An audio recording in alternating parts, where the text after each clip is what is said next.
भागवत के कुछ नियम है।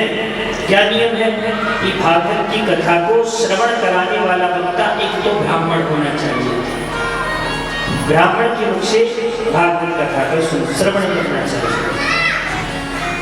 अच्छा, अच्छी बात है, भागवत कथा आप सब लोग पढ़िए, लेकिन वक्ता जो हो, जिसके मुख से आपको कथा श्रवण करने को मिले, वो ब्राह्मण होना चाहिए। मैं नहीं कह रहा हूँ सरकार, ये भागवत जी की सरकार। उसके बाद में कहा कि इसमें कुछ नियम है, भागवत कथा में बैठने के बाद में अल्पाहार लेना चाहिए। अल्पाहार यानी कि कम भोजन लीजिए, बहुत कम मात्रा में भोजन नहीं। पहले तो ये बताया घृत पी करके भगवान की कथा सुनो, और यदि आप घृत पी करके भी नहीं रह पाते हो तो थोड़ा सा अल्पाहार कर लो, कुछ फलहार कर लीजिए। और यदि आप फल में भी आहार नहीं कर पा रहे हैं, फल में भी नहीं पा रहे, तो एक समय भोजन करें। क्या समय? एक समय। क्यों? कि भागवत कथा सुनते हुए, भगवान की कथा सुनते हुए आपको आलस्य न आए, आपको आलस न आए। श्री सुखदेव जी महाराज, यहाँ पर श्री सूत जी महाराज ने कहा तो ब्राह्मण होना चाहिए, और भगवान की कथा का कुछ नियम है, बड़े संलग्न होकर के भगवान की कथा को सुनना चाहिए। इस प्रकार से कथा कहने के बाद में कहने लगे।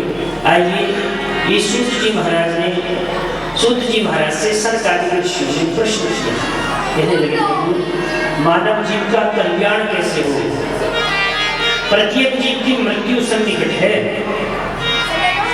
तो वह अपनी मुक्ति का शाश्वत साधन कैसे करे? तो एक बार पाराशर नंदन श्री व्यास जी महाराज बड़े चिंतातुर होकर के बैठे हुए थे बद्रीनाथ धाम में। सम्यक व्यास नाम का उनका आश्रम था, वहां पर वह बैठे हुए थे और वहां पर बड़े असंतुष्ट थे। कैसे? उन्होंने सबसे पहले एक वेद को लिखा, एक वेद के बाद उसी की 3 और परिवर्तित कर दी कि एक में व्यक्ति ढंग से पढ़ नहीं पाएगा तो 3 की परिभाषाओं को पढ़ पाएगा। शुक्ल यजुर्वेद, सामवेद, अथर्ववेद, ऋग्वेद, 4 वेदों का निरूपण किया। लेकिन व्यक्ति फिर भी किसी के पास समय नहीं है। भाई किसी के पास इतना समय कहाँ है कि वह वेदों को पढ़ सके, और यदि वेदों को पढ़ भी लेता है तो वेद का अर्थ का अनर्थ कर देता है। एक जगह लिखा हुआ था सूत्रम दध्यात्, क्या लिखा हुआ था? सूत्रम दध्यात्, और किसी मूढ़ ने पढ़ लिया मूत्रम दध्यात्। सूत्र का मतलब होता है कपड़ा, वस्त्र, और मूत्र का मतलब आप जानते हैं। अब बताओ, इसमें वेद की कमी है या उस मूढ़ की कमी है? उस मूढ़ की कमी है। तो सोचने लगे महाराज श्री व्यास जी महाराज कि अगर मैंने वेदों को छोड़ दे फिर भी सेटिस्फैक्शन, आत्मविश्वास प्रबल नहीं हुआ कि नहीं अभी भी बात नहीं बनेगी। उन्होंने फिर 17 पुराण लिखे, 18वां नहीं लिखा था जब तक, 17 पुराण लिखे, और उसके बाद में 6 शास्त्र और लिखे। लेकिन फिर भी अपने उन्हें हृदय में उन्हें संतुष्टि नहीं हुई। और जब संतुष्टि नहीं हुई सज्जनों, एक दिन असंतुष्ट होकर के बैठे हुए थे, तब श्री नारद भगवान आए और नारद जी ने आकर के पूछा, हे पाराशर नंदन व्यास, आप क्यों दुखी हुए? उतश्चिंतातरो भवान, आपकी चिंता का कारण क्या है? उतश्चिंतातरो भवान, आपकी दुख का कारण क्या है? बोले, मैंने शुक्ल यजुर्वेद लिखा, सामवेद लिखा, अथर्ववेद लिखा, ऋग्वेद लिखा, लेकिन मेरे दिल में संतुष्टि नहीं, मैं क्या करूं? क्यों नहीं है? क्योंकि चराचर जो जीव है, प्रत्येक मनुष्य अपनी दिनचर्या में व्यस्त है, अपने कामों में बिजी है, वो भगवान के नाम नहीं ले पाता। तब श्री नारद भगवान ने कहा कि तुम कैसी बात कर रहे हो? अरे तुम हमें देखो, पहले मैं एक दासी का पुत्र था। दासी पुत्र कैसा था कि मेरी माँ कुछ संतों के यहाँ पर दास्य भाव किया करती थी। तो मैं संतों की प्रसादी पाया करता था, संतों की सेवा किया करता था। उसी के प्रभाव से चातुर्मास करने के लिए कुछ महात्मा आए हुए थे, उनकी सेवा में मैं संलग्न था। और एक दिन जब उस चातुर्मास का की वह महात्मा जाने लगे, तो मैंने कहा मुझे भी अपने साथ लेकर के चलो। जैसे मैंने कहा मुझे भी अपने साथ लेकर के चलो, तो उन महात्माओं ने कहा कि मैं तुम्हें लेकर के नहीं जा सकता। क्यों? क्योंकि आपके ऊपर अभी आपकी माता है, अपनी माता का दायित्व पूरा करो, उसके बाद में तुम महात्मा बनने की सोचिए। महात्मा बनने में कोई कठिनाई नहीं होती, महात्मा रहने में कठिनाई होती है। महात्मा बनने में क्या है? घर में हुई खटपट, चलो गुरु जी के पटपट। हाँ, जरा सी घर में लड़ाई हुई, चलो वृंदावन परिक्रमा करने, थोड़ा मूड फ्रेश हो जाएगा। मूड फ्रेश करने की दृष्टि से यदि वृंदावन में परिक्रमा लगाने जाओगे तो आप अपना तेल खर्च कर रहे हो, अपना समय जाया कर रहे हो। और यदि भावनाओं से आप वृंदावन में परिक्रमा करने जाओगे तो उसका फल प्राप्त हो जाएगा। तो सज्जनों, जब महात्मा चले गए, अब उन माता की प्रतीक्षा कर रहा है दासी पुत्र वही नारद कि कब मेरी माता मरे और कब मैं महात्मा बनूं। देखो कौन ऐसा बेटा होगा जो अपनी माँ को मरने को इंतजार कर रहा है। नारद जी महाराज दासी पुत्र थे। एक दिन उसकी माता को सर्प ने डस लिया। किसने डस लिया? सर्प ने डस लिया। और जब सर्प ने डसा तो लोगों ने जाकर कहा, अरे तेरी माँ को सांप ने डस लिया है। तो बड़ी तेज हंसा, मतलब रोने की दृष्टि में हंसा, और इसकी एक आंख से गर्म आंसू और एक आंख से ठंडा आंसू। अरे कभी दुख की धूप सर पर है तो कभी सुख की छाया, बदल बदल कर समय सभी पर बारी बारी आए। मेरा कान्हा जिन्हें देता है खुशी, उन्हें गम भी होते हैं। जहाँ बजती है शहनाई वहाँ मातम भी होते हैं। जहाँ ब्याह हो रहा है ना, तो वहाँ मरते भी हैं लोग। ऐसा नहीं कि ब्याह होते रहेंगे। तो दो प्रकार के आंसू हैं। तो सज्जनों, जब बाबा की भगवान के भजनों में ऐसा संलिप्त हुआ वह दासी पुत्र कि मैं दासी पुत्र होकर के आज नारद बन गया, और भगवान नारायण ने मुझे अपनी वीणा दे दी। उनकी वीणा को लेकर के मैं जप रहा हूँ, श्रीमन नारायण नारायण नारायण श्रीमन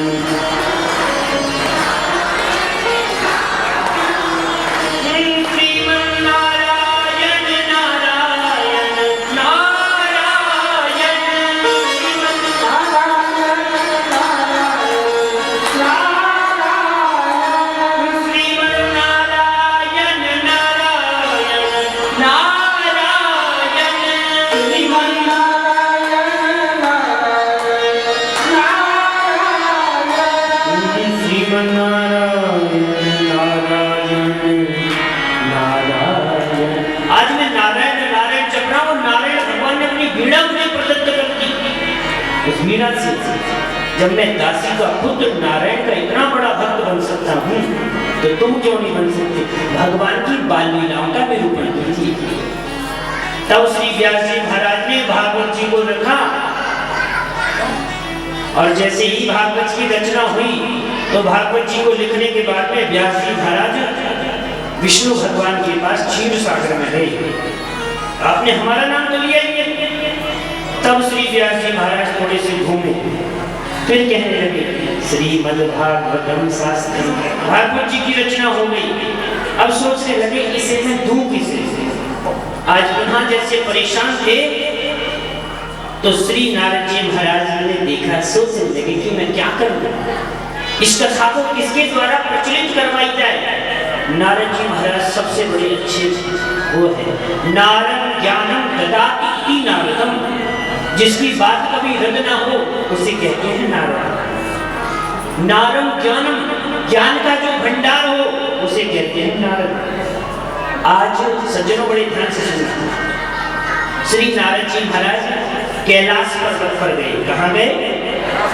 कैलाश पर्वत पर। और कैलाश पर्वत पर जाकर के सज्जनों, माता पार्वती बैठी हुई थी और भगवान शंकर गए हुए थे समाधि में। भगवान नारद का एक और अच्छा काम है, जिस घर में झगड़ा नहीं होता उस घर में बड़ा अच्छा झगड़ा करा देते हैं। कुछ माताओं का भी ऐसा स्वभाव होता है, पर यहाँ की कोई मैया ऐसी नहीं, बाहर की होगी ऐसी। प्रेम से बोलो राधे राधे।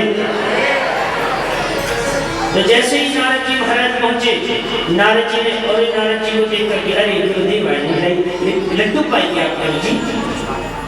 तो गुरु जी ने लड्डू पाया। गुरु जी कहने लगे, नारद जी माता, सुर नर मुनि सब की ये माता, प्रत्येक जीव इतना चराचर हो गया है, इतना स्वार्थी हो गया है कि सब स्वार्थ की बात करते हैं। तब माता पार्वती ने कहा, आप कैसी बात कर रहे हो? स्वार्थी कैसे हो गया है? कोई स्वार्थी नहीं है, कोई किसी को देख करके खुश नहीं है। तो भगवान श्री नारद ने तो कहा कि कोई खुश नहीं है। इतनी देर में माता पार्वती ने कहा, सब खुश हैं, आप कैसी बात कर रहे हो? तब पार्वती माता ने कहा, एक बात बताओ, शेरों वाली मैया का वाहन क्या है? कि भगवान शंकर की सवारी क्या है? नंदी। कार्तिकेय जी की सवारी क्या है? एक बात बताओ, शेर में और नंदी में कभी बनती है? लेकिन मेरे घर में तो बड़े सुचारू रूप से है।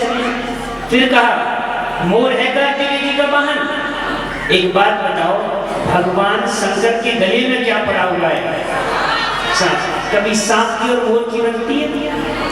नहीं बनती। अच्छा एक बात बताओ, गणेश जी की सवारी क्या है? चूहा। कभी सांप की और चूहों की बनती है? नहीं बनती। तो नारद जी आप कैसी बात कर रहे हो कि संसार के लोग मतलब ही हो गए? मेरे परिवार में तो खूब आदमी से रह रहे।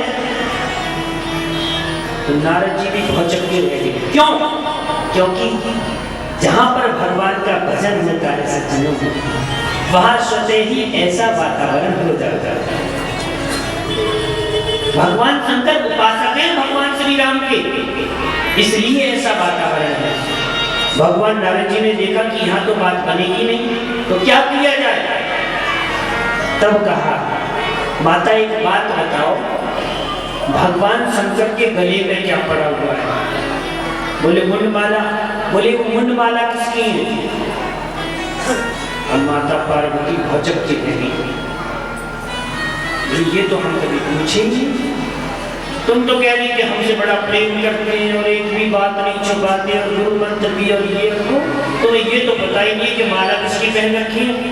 माता पार्वती जी बोले कि आ जाने, मैं भी तो देखूं कौन सोच के डाल रखे हैं वाला। हाँ, अब भगवान शंकर समाधि में बैठे हुए थे और जैसे ही भगवान शंकर बैठे हुए थे, इधर नारद जी ने कहा, माता हमारा काम हो गया, हम लोग चले जाते। बोले अब आगे, अब तुम जानो, तुम्हारा काम जान जाओ। जैसे ही नारद जी जाने लगे तो भगवान शंकर से कहा, बाबा आप तो मैया पुकार रही है, याद कर रही है? भगवान शंकर ने कहा, जब महाराज आपका पदार्पण हो गया तो माता के पिताजी भी बुलाएंगे उसको। प्रेम से बोलो राधे राधे। अब जैसे ही भगवान शंकर आए, इधर माता रानी ने, माता पार्वती ने जो मलूम मलूम साड़ी पहना की उतार दी और मलिन वस्त्र धारण कर लिए और कोप भवन में चली गई। कहाँ चली गई? कोप भवन का अर्थ है कि जब कोई देवी रुष्ट हो जाए तो वो उस कमरे में चली जाती है कि ऐसे पता चल जाता है कि दुखी है, गुस्सा है। लेकिन आजकल तो ना तो गुस्सा की पता चले। तो सज्जनों, माता पार्वती के पास जाकर के बोले, देवी मैंने आपसे ऐसा क्या छुपा लिया जो आप मेरे से निष्ठुर कह रही हो? तब माता पार्वती ने कहा, ये बात बताओ, आपके जो गले में मुंडमाला है ये किसकी है? तब कहने लगे कि ये मुंडमाला किसी और की नहीं, ये आपकी है। माता पार्वती को लगा, देखो तो सही, मेरे पति मेरे से कितना प्रेम करते हैं कि मुंडमाला मेरी ही इन्होंने धारण कर रखी है। अगले क्षण बोली, तुम तो कपटी नहीं, तुम तो महाकपटी हो। भगवान शंकर बोले, क्यों? बोले तुमने कौन सी 555 की घुट्टी पी रखी, तुम मरते भी हो, मैं मर जाती हूँ, ऐसा तुमने क्या पान कर रखा है? तो भगवान शंकर ने कहा कि मैंने अमर कथा का पान कर रखा है। क्या कर रखा है? अमर कथा का पान कर रखा है, इसलिए मैं मरता नहीं। तो कहने लगे आप अकेले अकेले पान कर लिया अमृत, तो मुझे क्यों नहीं पान कराया? हाथ जोड़ करके पार्वती माता ने कहा कि आप मुझे अमर कथा का पान कराइए। अमर कथा का पान कराने के लिए सज्जनों आज माता पार्वती को लेकर के चल दिए भगवान शंकर, और कहाँ गए? अमरनाथ के धाम।